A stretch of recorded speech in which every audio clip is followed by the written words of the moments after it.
a majority of white Americans, we understand that racism is wrong, but talking about racism is worse.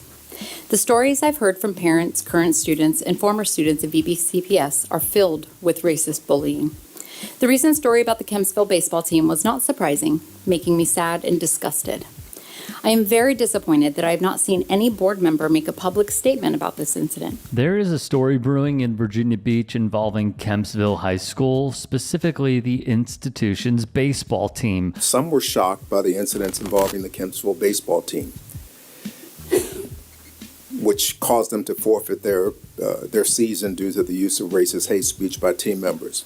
Please know this incident is not an isolated one because my own 6th grade daughter has experienced this at a Virginia Beach middle school. Virginia Beach City Schools Superintendent Donald Robertson spoke with local media saying they are investigating. However, we find ourselves still fighting to be treated equally within the Virginia Beach school system.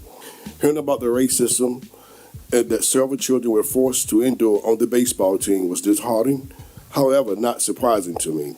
As president of the Virginia Beach NAACP branch, we have been fighting against racism since 1941. Robertson would say the language was not reported to coaches. Parents appear to disagree that leadership on the team were unaware. In my interactions with children and teenagers, many of whom attend VBCPS, I've heard heartbreaking stories from students enduring derogatory remarks, feeling unwelcome at certain schools, hearing racial slurs, jeering at sporting events, or just feeling completely uncomfortable when visiting certain schools. Moreover, I've noticed subtle, but no less, forms of prejudice among adults on social media when people advise other people when they're moving here to steer clear of certain schools, particularly those with certain demographics, using certain nicknames or saying certain ones are bad, perpetuating harmful stereotypes or divisions in our community. My lack of surprise at these extends to the inequities I've witnessed firsthand as a sports parent. This is not an isolated issue, but a broad and deeply rooted one that originates from bigotry and ignorance. The perpetrators are not just students. When teachers, coaches, counselors, and administrators ignore and do not admonish microaggressions, they perpetuate the pervasive nature of covert racism that happens in front of them every day in every school in Virginia Beach. The Kempsville baseball team season would be forfeited after the findings, which were damning. The Hampton Roads Black Caucus does not condone this behavior and fully supports the students who were targeted and as well as the families.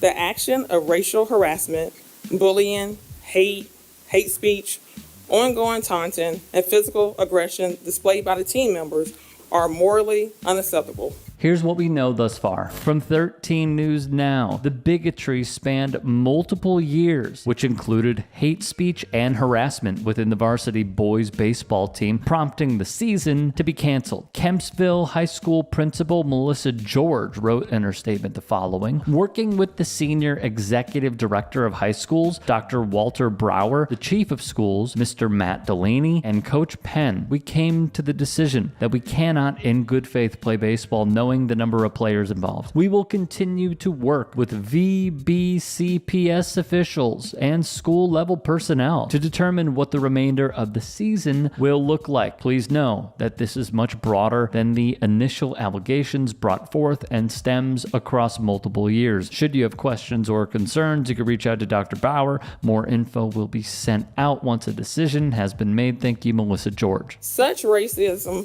actions and misconducts are counterproductive to fostering a healthy school environment, community, and city. The Hampton Road Black Caucus is committed to ensuring that diversity, equity, inclusion, DEI policy extends to athletes, team members to prevent future students from experiencing this kind of racist abuse. As Dr. Martin Luther King stated, it may be true that the law cannot change the heart, but it can be restrain the heartless. Darkness cannot drive out darkness. Only light can do that. The legacy of former civil rights leader speaks to us today, condemning these immoral actions. Only by refusing to hate or kill can we put the end to the chain of racism behavior in our schools, city, state, nation, and the world. leading us towards a community where boys and girls can live without fear. The investigation was prompted by videos posted on Facebook of an athlete's mother. Take a look. He came to us and said that he had something very important to talk to us about, and he started the conversation by saying, you know, I can't take it anymore, and at this point, like, I feel like I'm going to punch somebody. And we were looking like, where is this coming from? Like, what is going on? And he was like, the kids on my baseball team. Some of the kids on the baseball team have been, he was like, this has been going on since 9th grade, and I just haven't said anything. And because I felt like I would be basically like blackballed, they would probably bench me, and I felt like nobody would do anything about it. And he said that they've been using racial slurs towards him, and, you know, they think it's funny, so they use it, and they do it so much, he said, that, you know, they just do it casually in regular conversation. So I'm like, what are they saying? And he's like, you know, sometimes they're joking and sometimes they're serious, but they'll be like, shut your black up, or shut up, monkey, or shut up. Anissa Bowden spoke with WTKR, saying it is traumatizing to a child who's never had this happen before. And if it happens every single day of your life, you start thinking maybe they're right. I come before you to discuss a matter of profound significance that impacts the lives of our students daily and has impacted my children's lives. Interpersonal racism and its detrimental effects within our schools. Interpersonal racism involves direct interactions between individuals where prejudice and discriminatory behaviors are expressed through words, action, or social exclusion. Students who are targets of racist remarks, bullying, or exclusion often suffer from feelings of isolation, fear, and lowered self-esteem. These students may experience anxiety, depression, and other mental health issues.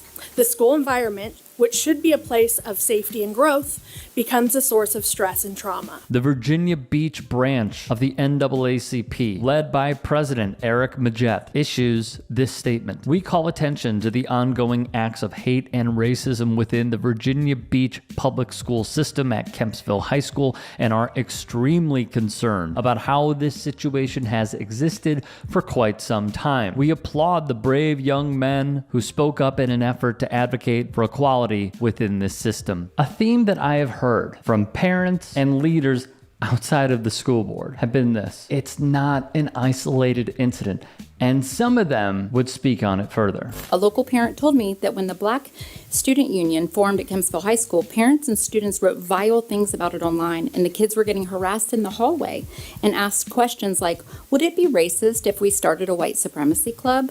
This is what racist children and parents do. They attempt to recenter whiteness. This is a form of racism. These incidents reflect a much larger problem that demands our immediate action. They are stark reminders that racism and hate have not been eradicated from our schools, but continue to fester, harming students and undermining the values we strive to uphold. Racist behavior and hate speech are not just mistakes or boys being boys. They are harmful actions that have real and lasting impacts on the victims, creating an environment of fear, exclusion, and marginalization. In addition, at the school board meeting, Majette would advocate for leadership to train staff and students, put in established programs to end racist hate speech and actions that could harm the student body. WTKR's Brendan Ponton would write, some students would be disciplined for their actions. Additionally, 2 assistant coaches are not on the roster while the manager remains. If you can, please do become a channel member at youtube.com/TYT Sports by clicking the join button and or go to tyt.com/join. You can also support me by going to my Twitter, Instagram, and TikTok. Please give me a follow on there. It is quite clear, and it is a reason why I want to cover these hyper-local stories, is because not only is it important to shed light on this, but also try and mandate change. Everything that these parents said, everything that local leaders have said of different organizations ring true. There needs to be serious structural change. And if there isn't, then we're just going to have this repeat itself over and over and over again. And what I find rather fascinating is over the years, we have seen school boards being run down because of conservatives saying, oh, we can't allow I don't even know if it'll demonetize the video, PORN in books for kids. And if you watch John Oliver's piece from 2 weeks ago, you will see that this is largely and widely BS. It is a boogeyman that they're playing up, much like CRT or Mr. Potato Head, blah, blah, blah. Yet when it comes to real serious issues, like a child or a young teen being racially abused, they are silent. They will go crazy after a book. But when it comes to this, nothing. Crickets. Here's my question. When do we, as people who share the same spaces and live amongst one another, finally come together and say that it is not about the culture wars that are taking place over and over and over again? It is about unity and strength in numbers. I leave you with that.